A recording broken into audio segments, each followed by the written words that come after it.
Yes, welcome to View from the Commentary Box, where we're taking a look back at the match we've just seen between Scotland and Fiji. It ended 28 points to 12. With me is Stuart McFarlane, commentator for Talksport today, Grahame MacGregor, BBC Radio Scotland, and Borders Rugby television commentator Robin Purdie. Well, if we start with you, Stuart, 28-12, a lot of the people beforehand were looking at 40 or 50 points, but this is a real test match, isn't it?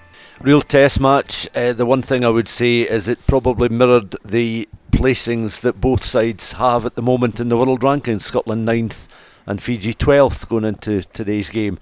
I think there was a lot made of the margin of victory that the supporters were necessarily hoping for, expecting after a disappointing end result against Australia last weekend. That never looked like materialising, despite a bright start that was aided quite significantly by a yellow card, which must be one of the very earliest yellow cards ever dished out in a Northern Hemisphere international, I would imagine, certainly an autumn test international. Fiji losing a lock forward in inside 90 seconds and Scotland making the most of that, but it was again in fits and starts, and that's not going to be enough against other tier one nations, you know. In particularly New Zealand, who are next week. Well, they're next off the rank a week on Sunday, the 13th of November. So, you know, just have to wait and see what happens. Now, Gregor will be fully aware of that. He'll be fully aware of that. The players will be aware of that.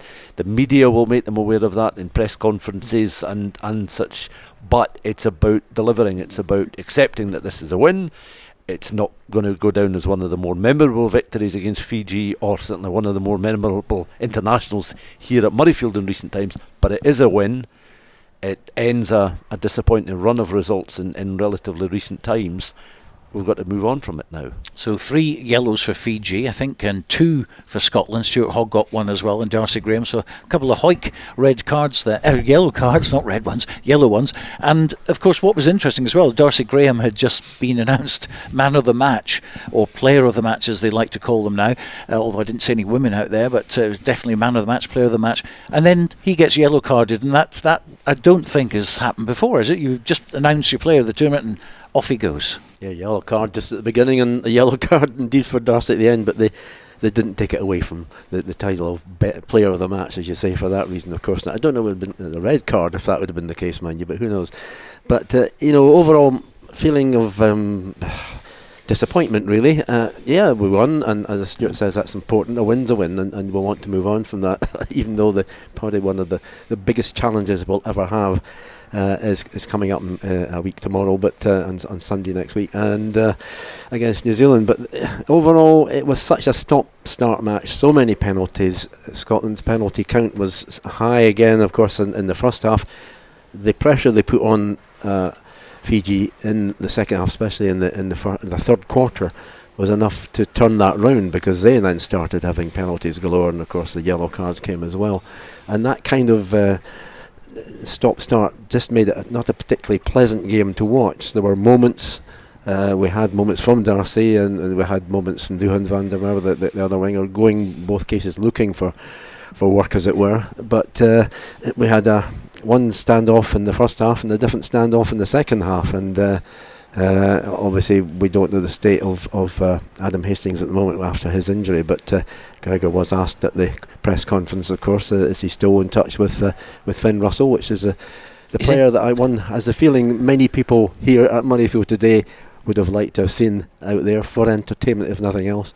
But that remains to be seen. But overall, yeah, it was a victory. It was a bit of a scramble at times, and not until we really moved away with following that pressure in the third quarter was there a feeling of comfort, I think, that we were going to win the match, but which we did in the end, and that was it. Well, you mentioned the press conference, so we'll have a listen to that very, very shortly. Gregor Townsend's conference, anyway. But Robin, they came out of the blocks flying, Scotland, didn't they? I mean, they really took the game to Fiji, and we thought, we're in for a cricket score here, as was predicted by a lot of people. They were 20-1 on Scotland to win this match, so I mean, that was huge. I don't think there was ever that was realistic, to be perfectly honest, but they did play very, very well in the first opening 5-10 minutes, and then they let Fiji back into the game by playing a very open kicking game. And of course, there's nothing more that Fiji will like but to get some loose ball action. Yeah, and some of the Scotland kicking from hand wasn't particularly clever at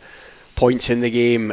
20-1 on Scotland, that is far too short for me. I still made Scotland reasonable favourites, but I thought this might have been a banana skin today, and you're absolutely right. Scotland started very well, aided of course by the yellow card on debut for the big second rower, but then Fiji came right back into it, and I think it was a massive moment just shy of half time when Adam Hastings scooted over, because it's a different scenario.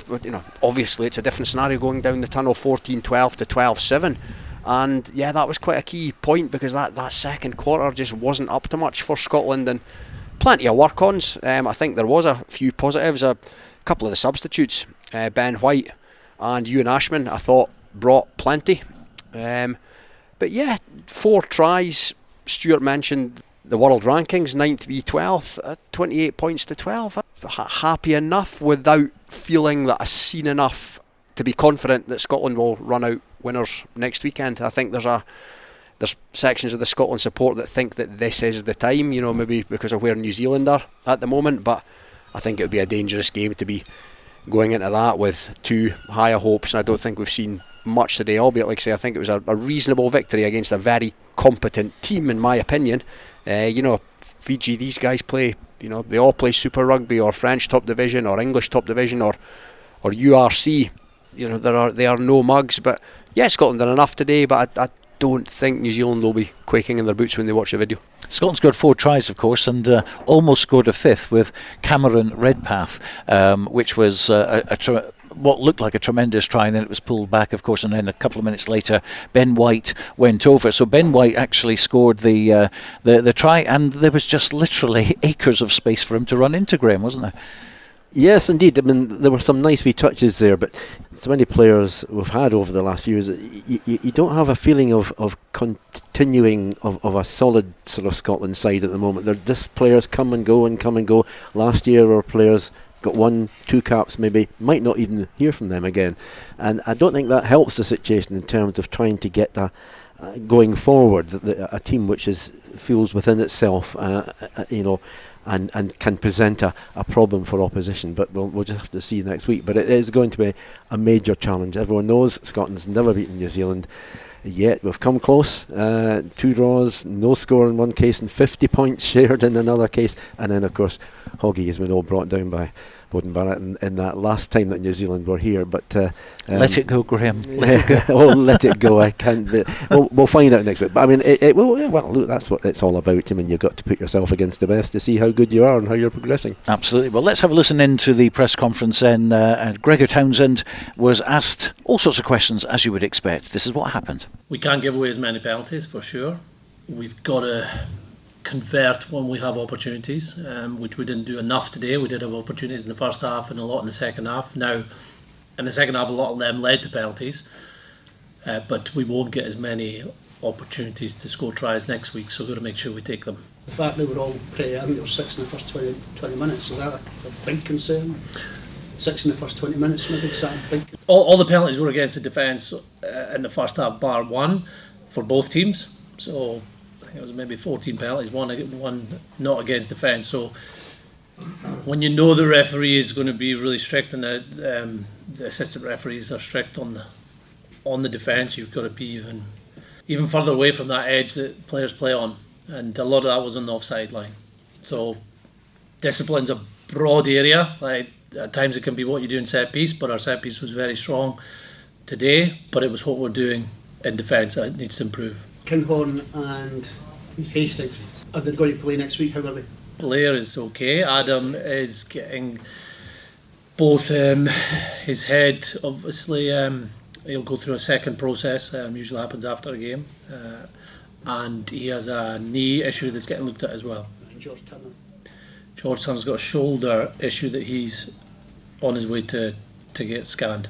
Gregor, have you spoken to Finn Russell at all in the last week or two? No. So there's no danger of him being parachuted in if Adam is out? Well, he'll be in the mix, yes, of course. How are relations between the two of you? Fine, yeah. Like the people that are on the squad don't phone up regularly, so unless there's something to talk about. but I'd imagine he'll be available. He was disappointed not to be selected in the squad. He's playing this afternoon or this evening, so if we decide to bring another 10, he'll be one of the ones we'll be looking at. Would it not make sense just to kind of keep in touch with him to find out how he is, how he's playing, what his form is like? During an international camp? Well, yeah. Yeah, okay, could be. But there's lots of players out there at the camp and within the camp, and our focus is on the players within the camp during this 2-week period that we've had. How did you think the 2 10s went today? The 2 10s, I thought Adam did well in a lot of areas. We didn't get as much ball in the first half. I thought we started changing direction to pick off defenders. He looked confident, took his try well, and then we had a period where we didn't have much ball. Blair, when he came on, it was a stop-start game. Thought he put pace on things, but we weren't as accurate in attack. Sometimes that was through forward passing, sometimes that was through backs execution too. So I probably need to have a closer look over the next 48 hours to analyse it in more depth. Were you pleased the way Ben White seemed to add a bit of purpose and a bit of pace in the second half? Yeah, but I thought the bench did well when they came on. Ben added something defensively too, put a really good tackle at Murphy Walker, Ewan Ashman. Other guys off the bench really lifted our energy. Do you think you're getting enough from your back row, Gregor, over the two matches? We know they can carry, but they haven't been carrying possibly as effectively as they might. I think we can carry better. Yeah, I agree with that. I thought Matt Fagerson played really well both sides of the ball, and both games have been stop-start. Well, there's not been a lot of phases in attack or defence for a back row to make an impact. I'm sure they would want more phases in defence at times so they can pick and choose whether to go for the ball. But a lot of them were stopped in the first half because we were giving away penalties for offside, and the second half we had most of the ball. Given the Six Nations last season, the penalty count was across the board was fairly high. Argentina very good. Last 2 games not so good. Is there a danger that Scotland are going to get a reputation from referees as a side that gives away a penalty? No, look, I think we won the penalty count today and we won the penalty count last week, so you take games into context. Obviously 14 was a lot last week, but the opposition gave away 15. Today the opposition gave away 17, I think it was. So sometimes games become high penalty counts. We have to set our own standards, and single figures is always an area you want to get to. We were within that with about 2 minutes to go, so we sorted out the problems at half time. Most of the issues that we were getting penalised from the first half disappeared in the second half. Was the offside thing, I think there's 3 offsides in succession and 2 kind of offside. I think it was more than 3. Sorry? It was probably more than 3, I think. Yeah, well, should that be an easier fix, in the heat of battle? It should be, and I think all the offsides were, apart from one I would question. There was a ruck that then moved on because of a very good clear and the ball came out, and we were penalised for not retreating to where the ruck had ended up. So that's a tough call, I believe, on our players. There was a tough call when the ball got kicked to touch by Stuart Hogg, and we were called offside in the middle of the field for walking forward. Now my belief is if the ball's kicked to touch, then you can move on. They took a quick line out, but the other ones we were halfway up a ruck, jumping offside as a back line, and that's a credit to Fiji. Like the danger they present, players want to get up and know they have to get up to make tackles. But if we do that in our game next week, it's going to be defending a lot in your 22, and it's going to be yellow cards and defending at 14 men. So we learned a lesson in that first half, and it was much better in the second half. What emotions did you feel at the end? Was it primarily relief or a feeling of vindication that your patient approach had paid off? From a coach's point of view, you're always looking at performance, and you're looking at what needs to improve to win the game, what needs to be improved during the week. So we improved to win the game, but there are certainly things we'll have to improve for next week. So that's your emotions as a coach. From the players' point of view, they know they can play better, but they're delighted that they won for Scotland today, and someone gets his first cap, so there's a lot of celebration of a milestone in that group. But we're all aware we'll have to play better next week. Gregor, last I saw, New Zealand were well ahead against Wales. You know, they've had a kind of an up and down time of it recently. Do you get the sense they're on a real mission on this tour to kind of get back to kind of the aura of the All Blacks? Yeah, I'm sure that they'll want to play their best. They're a very strong team. We saw the depth they have with the performance of their second team last night against Ireland A. And they know they'll have a real tough tour coming to the Northern Hemisphere with the travel, with the different styles of rugby they're going to face up here. They're still one of the best teams in the world, clearly. And we've obviously never beaten them, so it's going to take our best performance to win next week. So there we are. That's Gregor Townsend at the press conference. Stuart, what do you think of that? Yeah, I mean, listening to that, first time I've heard it sort of all the way through, and I think the very last lines that he used there about talking about the New Zealand game, I think that's absolutely correct. I think it was a fair question from Tom English to ask are New Zealand themselves on a bit of a mission, because they've had some extraordinary results in the calendar year of 2022, and they want to prove a point in, you know, being the awesome force that they've been in the past, that they can recreate that on a regular basis when we're under a year away from the World Cup. I think what was very interesting was any impact injuries to either Kinghorn or Hastings was always going to raise the questions about Russell and his availability, and again the communication between the head coach and Finn Russell, and you know where the two people stand, because I think it's one of the most fascinating relationships in Scottish international rugby that we've seen in a long time, and people want to unpick it and want to try and understand it, and because they're two very sort of complex characters that are involved. And I think as well the penalty count is worth, you know, reiterating. While they've won the two in the two matches they've played, I think that it's going to require a very different approach, and they will not get the space, they'll not get the time, they'll not have the thinking time. The decision making will need to be a lot sharper, and they have to be working literally in a straight line of thinking from the head coach all the way down, all the players. There can't be any uncertainty over the game plan for a game against New Zealand, because the thought process must tighten up so much when you're playing against that level of opposition. Well, Robin, we must mention the Borderers who were in action today. Stuart Hogg, obviously at fullback, Darcy Grahame, player of the match, and also Roddy Sutherland coming off the bench, flying the Borders flags and Hoyt flags as well there, because all of them obviously coming through the Hoyt ranks as well. How did they perform today? Yeah, it's a proud time for Hoyt at the moment, obviously with three of their favourite sons in the ranks, as you say. I thought Roddy Sutherland added something when he came on. I thought he looked keen, he put himself about. Darcy Grahame walked away with the man of the match. Darcy certainly didn't do anything wrong, that's for sure. I possibly would have handed that to maybe one of the two Scotland second rows. I thought both of those went pretty well, Grant Gilchrist and Richie Gray.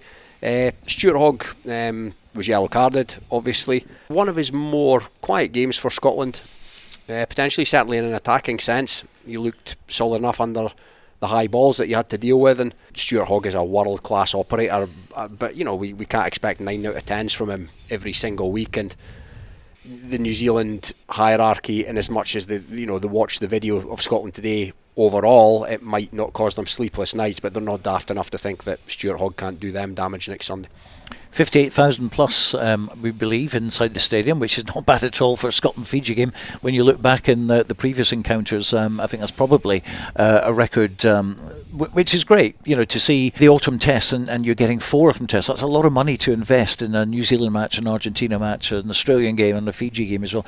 But to fill almost the stadium, fantastic marketing from the SRU. Yeah, I think that's absolutely true, even though the public tickets are slightly cheaper for Fiji, but to do that is great, and that wouldn't have happened in the past. In terms of Fiji, I think the last time we put about 53, 54 points past them, and I'd say that Vern has left quite a mark on the side in the way that they're so solid, really, in so many ways. We know they're very physical, but I think we can see that they've come on a bit under him, and of course we said goodbye to Vern to bring in Gregor, which is interesting when you think of all the background, what might have happened if Vern had stayed a bit longer. But that's the way of it, and not the greatest of matches, but We did win 4 converted tries. We move on to indeed one of our biggest challenges, as it always has been for the last 100 and goodness knows how many years. It's been a long time. Next Sunday. But Argentina have done them over twice in a year. That says a lot about Argentina, I think, in fact, who we were pretty close to in terms of results over the last decade, you could say. We play them, of course, last, and that'll be an interesting one as well. But they have come on quite a lot, and well, it just remains to be seen just how we're going to go. At this point in time, you can't really be overly comfortable, but hey, look, we wouldn't want to be going into the match thinking we were the greatest ever, would we? That's a very Scottish way of putting yourself down, so I think we're okay that way. So, Stuart, it's the final real monkey off the back, isn't it? This New Zealand victory that we all seek and we all hope to see before we die. Yeah, well, yes. I mean, it's going to be a lined in the sand moment when the day comes that Scotland are able to topple an All Blacks team. Doesn't matter where it is, if it's in a 15s competitive full international fixture. That there is no question about that. One of the things that I've spoken to you about, Stuart, over the last few weeks, and touching on, as Grahame mentioned, there 4 internationals, is on the one side you have 50,000+ coming to watch Fiji. You'll have a sellout crowd against New Zealand. You'll have substantial numbers for Argentina. But you've also got to worry about the impact that this is having on the players week in, week out, because one or two of the Argentinians that were absolutely at the forefront of their success over New Zealand had played something like 9 full test matches between July and I think mid-September. I think that has to be sort of looked at, is that there is a tipping point, because it affects the quality on the park for the spectator. The one thing you know straight away if there's a lack of engagement in the game, if there's a Mexican wave. And a lot of these spectators are here because they enjoy the social occasion. They do enjoy the pre-match entertainment. They do enjoy meeting up socially. They do enjoy coming and treating this as an occasion. It's a pristine stadium to come and visit and to be part of. They're not necessarily going to be your bread and butter supporters that are going to go and watch amateur teams week after week after week, unless they've got an investment in that in the form of a relative. But you've got to have players that are fresh, that are fit, that are well looked after, and that can come out and are given a reasonable and realistic amount of time between matches to be at optimum level. Otherwise, and the same applies in football. You look at this nonsense of a Football World Cup being, scheduled in the middle of a Premiership season, and while players in Germany will have a much longer break after the end of the Football World Cup to the start of the Bundesliga again, England could reach the latter stages and then have games in the League Cup on the 21st of December or the 26th of December. So there has to be a balance, and player welfare has to be at the centre of it. And it's no good saying it and then doing nothing about it. Because it does at some point end up affecting the product on the pitch, and that maybe is in Gregor Townsend's mindset in terms of why is picked such a wide pool of players, because there is that uncertainty over which line he wants to take. Yeah, I mean, I was talking about this earlier on. I mean, people are coming here for entertainment. They're paying good money for the whole day. They want to see stuff. They want that's going to excite them, and that little bit of stardust, which a certain player who has been talked about quite a lot, the missing standoff, is not there at the moment, and I think really they deserve to get at least one opportunity to see what he can do to bring something to the team, because there wasn't much stardust out there. There wasn't much excitement really today. It came in little pieces, very small pieces, not much to sustain, hence the Mexican wave through the crowd. I always get disappointed when I see that happening. It's that lack of engagement, and again, what perhaps has benefited Ireland is this straight line of thinking. Head coach, you've got Leinster and Munster in particular, to a slightly lesser degree Ulster and Connacht, playing a certain style. They all feed into the same channel to feed it back to the national team. They've got strong enough squads that they can afford to really cherry pick when Johnny Sexton plays matches now that he is into his mid-30s. Look after him, but make sure that if he is sharp and fit, he's ready for the big occasions. And there's no waivers in the line in terms of this is how we're going to play, this is how we're going to take the approach. And it's been carefully structured over a long period of time. And these clubs certainly have have, quite rightly, their own identities, but coming together on a united front has certainly helped push them on, and that's been the way since very early 2000s, the turn of the millennium, effectively. And you think it needs to be something like that, rather than a sort of scattergun approach where there's 3 or 4 different hymn sheets, and there's just slight variations on each one, and they're spread around the camp, and there's a little bit of uncertainty, and things can kind of come together for a little while, then they go awry, then they come together again.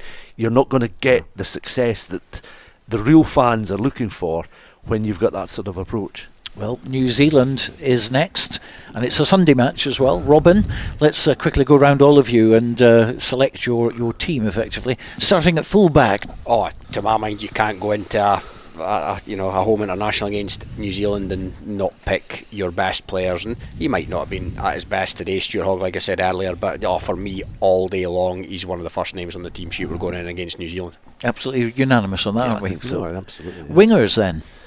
To me, it's got to be Darcy Grahame and Van der Merwe. Yeah, quite. I mean, they were both looking for the game today, and Van der Merwe would pop up at either side, and it didn't always work, but they had their moments, and of course, obviously, Darcy getting the man of the match. We're not quite, I go along with Robin. I'm not quite sure how that happened, but anyway, obviously he's good enough to get that. So yeah, keep both wingers. But what about centres now? Because Chris Harris, we saw, had a mixed game today. I've seen him do better.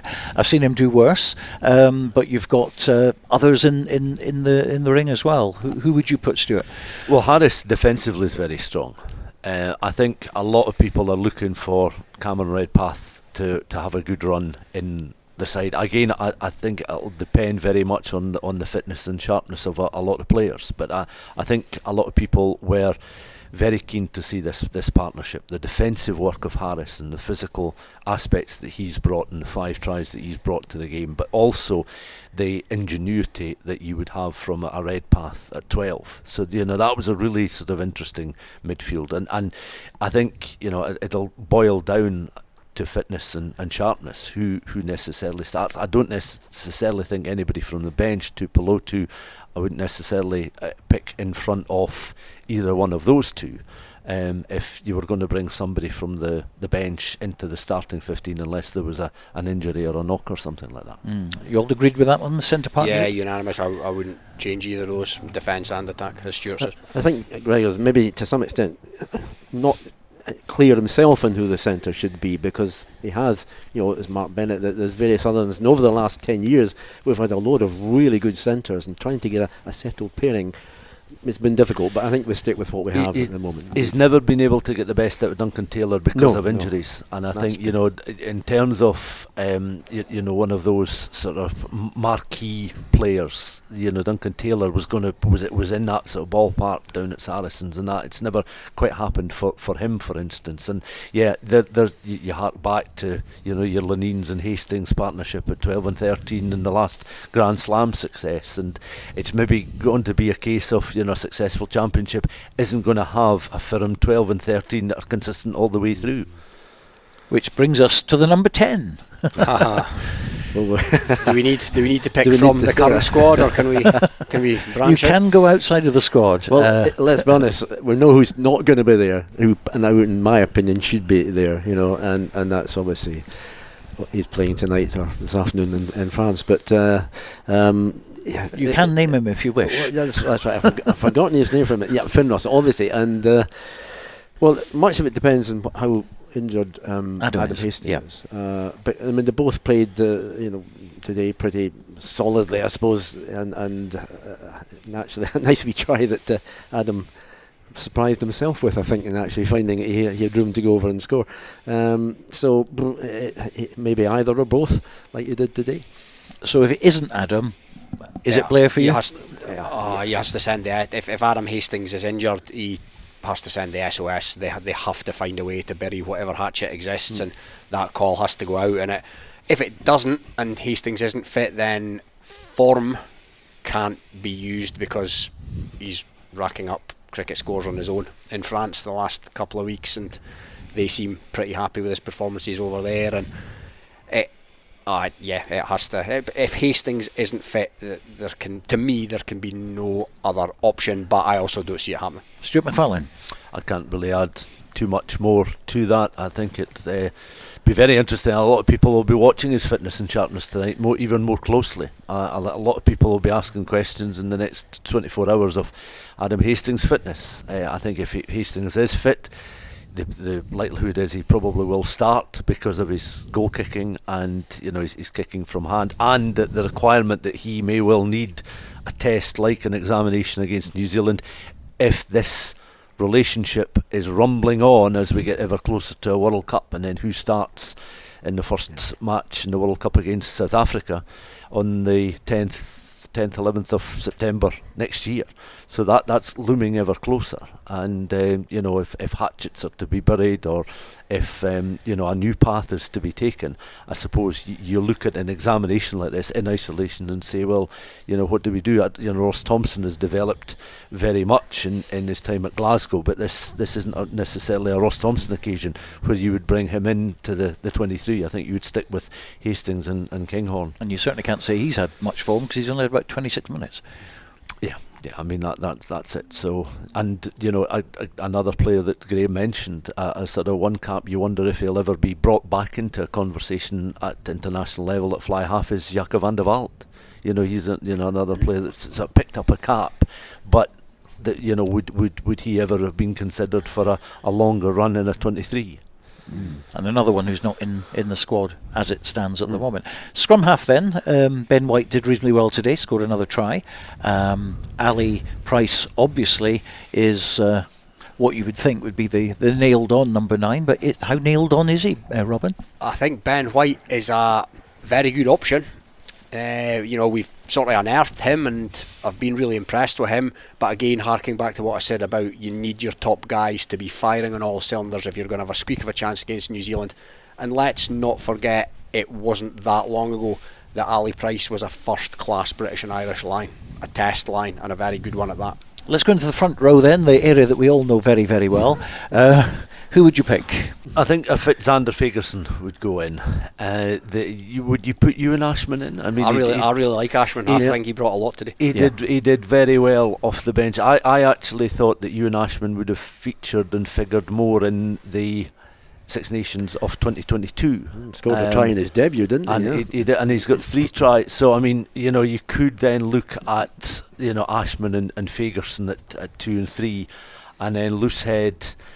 You may well be going with a starter of Schoeman, so you're tweaking the front row a little bit by going with those 3 to begin with. We've got decent depth with the pair of them there at Loosehead.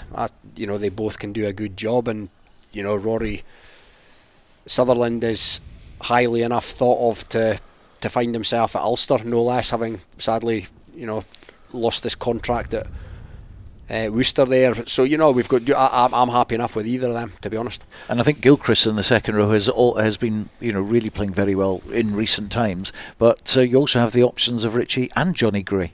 Yeah, the Greys back together indeed for a short time this afternoon. When 70th cap for Johnny. Johnny, came back on. It's interesting.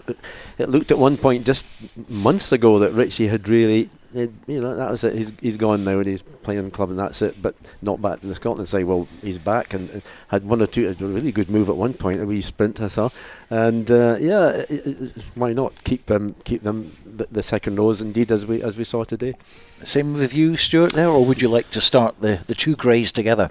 Well, I mean, Richie Gray was winning good line-out ball. That's going to be very important to have a good line-out ball winner. Sam Skinner, is a very good line-out ball winner, and that when he's, fully fit as well, and he can, really be a nuisance in an opposition line-out, and set play is going to be so important. I think you want to really be testing this week your line out, the delivery, if it is to be Ashman at the throw-in, the understanding and the working of the jumpers, but also in the scrum. So I think you're going to have to select an 8 that you trust implicitly in the execution of lineouts and scrummages, and you can get a very solid performance from the 2 Greys. I think Grant Gilchrist again was very workmanlike in his performance, and I think when you're going to move on, obviously at 6, 7 and 8, you're probably then going to ask the question, well, who are the 3 best ball carriers, and can Richie Jamie Ritchie carry more. Yes, he can. He can be a Peter O'Mahony type, a hell of a player to play against. And that's one of the aspects of maybe why, although he's maybe a different personality to Peter O'Mahony, he's got leadership qualities, but he's got that aspect of his game that can make him really dangerous against opposition and lead to French tight head props punching him and then getting sent off here. And then who you then pair him with in that back row. So would you change 6, 7 and 8 from today? I wouldn't personally. I think Hamish Watson, Ritchie. I thought they had a quieter day today. I mean, maybe expected a bit more of them than they come up with. I mean, Hamish Watson's been quiet the last couple of matches compared to some of the. You go on YouTube and you see some of the clips and he's carrying players with him as he barges through the defence. But he's still a pretty classy player, and he's due a good match, isn't he? New Zealand would be the time to do it. He's got a lot of credit in the bank. Yeah, absolutely. So 6, 7, 8. Do you think as it was? Well, at the moment we're changing 2 from the Fiji side. Yeah, and that's what I'm thinking. We're only changing 2, and yet today we're clearly disappointed with. Well, you see, part of this is what I was saying earlier. There's been so much chopping and changing over the last 2 years, including the COVID years, 3 years if you like.